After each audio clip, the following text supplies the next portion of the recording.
নমস্কাৰ, মই 2023 বৰ্ষৰ লুইট ফেলো আৰু বৰ্তমান আপুনি মোৰ চাৰিওপাশে যিটো পৰিৱেশ দেখিছে, এতিয়া ধৰক এইফালেও এখন উদং পথাৰ আঘোণৰ যিহেতু ধান কাটি শেষ হৈছে আৰু এইফালেও ঠিক একেধৰণৰ পৰিৱেশ আৰু আজি যি উদ্দেশ্যত ভিডিঅ'টো বনোৱা হৈছে আৰু তাৰ কাৰণে আচলতে এইটো এটা উপযুক্ত পৰিৱেশ, কিয় সেইটো কথা মই অলপ ভিডিঅ'টোৰ পাছত কৈ আছোঁ।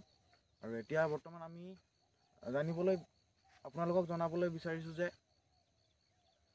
বিশ্বৰ সৰ্বমুঠ দেশৰ সামগ্ৰিক দেশসমূহৰ ঘৰুৱা উৎপাদনলৈ প্ৰায় 11.39 মাৰ্কিন ডলাৰৰ যি ৰাজহ অৱদান আগবঢ়াইছে সেই উদ্যোগটোৰ বিষয়ে। অৰ্থাৎ আমি জানিবলৈ বিচৰা উদ্যোগটো হৈছে পৰ্যটন। আৰু এই পৰ্যটন বুলি ক'লে আচলতে যি মই অলপ আগতে কৈছিলোঁ যে আমাৰ চাৰিওফালে এয়া আচলতে এক কৃষি পৰ্যটনৰ সম্ভাৱনা হ'ব পাৰে, য'ত বিদেশৰ মানুহবোৰ আহি আমাৰ ইয়াৰ খেতি বাতি কৰাৰ ধৰণ, কাৰ্যাৱলী আৰু বিভিন্ন ধৰণৰ তেনেকুৱা খেতিৰ বিষয়ে তেওঁলোকে জ্ঞান লাভ কৰিব পাৰে। আৰু এই ধৰণৰ লগতে আৰু ইয়াত এটা সংযুক্ত হৈ আছে আমাৰ প্ৰাকৃতিক পৰ্যটন অৰ্থাৎ নেচাৰেল টুৰিজম। নেচাৰেল টুৰিজমৰ ক্ষেত্ৰতো আমাৰ চাৰিওফালে সেউজীয়া গছ গছনি বা বিভিন্ন ধৰণৰ এনেকুৱা প্ৰাকৃতিক উপাদানসমূহে আমাৰ ইয়াত অপূৰ্ব স্থান লাভ কৰি আহিছে। আৰু এনেদৰে এই আচলতে এনেধৰণৰ বিভিন্ন ধৰণৰ প্ৰকাৰ বা ভাগেৰে সৈতে বিশ্বৰ দেশসমূহৰ GDP-লৈ ইমান অৱদান আগবঢ়োৱা এই উদ্যোগটো আচলতেনো কি আৰু বা পৰ্যটন মানেনো কি? পৰ্যটন হৈছে এক প্ৰকাৰ বিশ্বজনীন প্ৰক্ৰিয়া। অৰ্থাৎ যদি আমি এটা ভাল সংজ্ঞাত ক'বলৈ যাওঁ, it's a global phenomenon that entails the movement of people from one place to another for any kind of purpose, it may be leisure or business. অৰ্থাৎ বিভিন্ন ধৰণৰ ব্যক্তিগত বা ব্যৱসায়িক ক্ষেত্ৰত এখন ঠাইৰ পৰা অন্য এখন ঠাইলৈ মানুহে যেতিয়া ভ্ৰমণ কৰে, সেই ভ্ৰমণকে আমি এটা শব্দত কওঁ পৰ্যটন বুলি। আৰু এই পৰ্যটনত আমাৰ ইয়াত কিমান ধৰণৰ সম্ভাৱনা আছে সেই বিষয়ে মই এতিয়া ক'বলৈ লৈছোঁ। যি ধৰণে আমাৰ চাৰিওফালে এতিয়া খেতি পথাৰ আছে চাৰিওদিশে, আৰু ইয়াৰ লগতে হয়তো আমি অলপমান আৰু এডোখৰ আগলৈ গ'লে আমি এখন নদী পাম।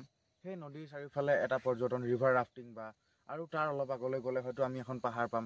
তাত হয়তো মাউণ্টেইনিয়াৰিং, হিল ক্লাইম্বিং, এনেধৰণৰ বিভিন্ন ধৰণৰ এডভেঞ্চাৰ টুৰিজম হওক, ৰিভাৰ টুৰিজম হওক, মেৰাইন টুৰিজম, এইবোৰৰ জৰিয়তে আমাৰ সমগ্ৰ বাতাবৰণত আমি এক আৰ্থিক বাতাবৰণলৈ ৰূপান্তৰিত কৰিব পাৰোঁ। আৰু আচলতে সেই পৰ্যটনৰ জৰিয়তে এটা কেৱল আভাস দিব বিচাৰিছোঁ যে যোৱা বৰ্ষত প্ৰায় 33 কোটিৰো অধিক, সমগ্ৰ দেশসমূহত 33 কোটিৰো অধিক চাকৰি এই পৰ্যটন উদ্যোগে সৃষ্টি কৰিছিল। আৰু হয়তো বৰ্তমান বছৰৰ শেষৰ ফালে এই 34 কোটিৰো অধিক পোৱাৰ সম্ভাৱনা আছে।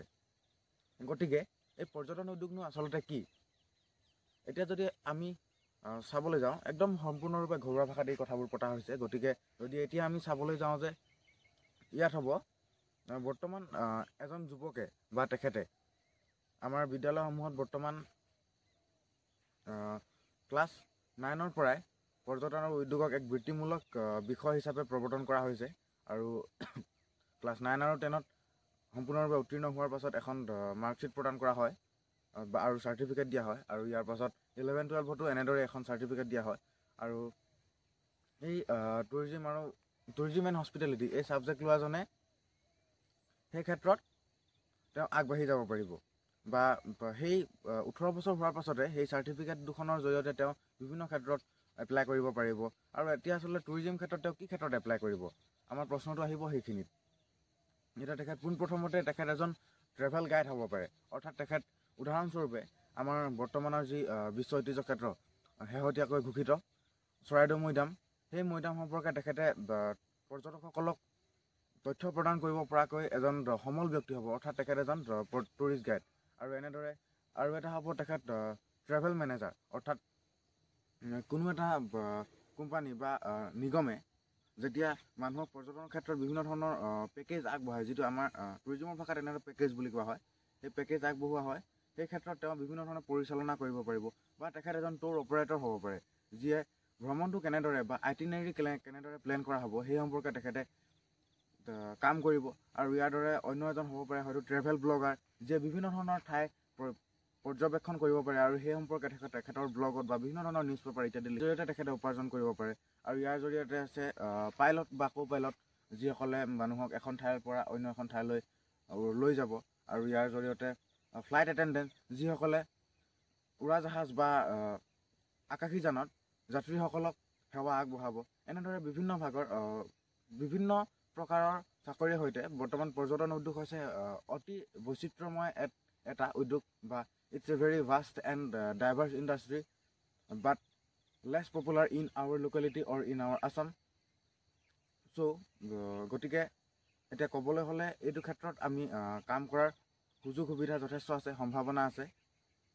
আৰু আজিৰ ভিডিঅ'টো ইমানতে সামৰণি মাৰিছোঁ আৰু পৰৱৰ্তী সময়ছোৱাত এই পৰ্যটন উদ্যোগৰ বিষয়ে আমি বহুলভাৱে আলোচনা কৰিম। কিদৰে ইয়াৰ পাঠ্যক্ৰমসমূহ লাভ কৰিব পৰা যায় বা কিদৰে এই ক্ষেত্ৰত উচ্চ শিক্ষা লাভ কৰিব পৰা যায় সেই সম্পৰ্কে আমি পৰৱৰ্তী ভিডিঅ'সমূহত যথেষ্ট বিশালভাৱে আলোচনা কৰিম। ধন্যবাদ।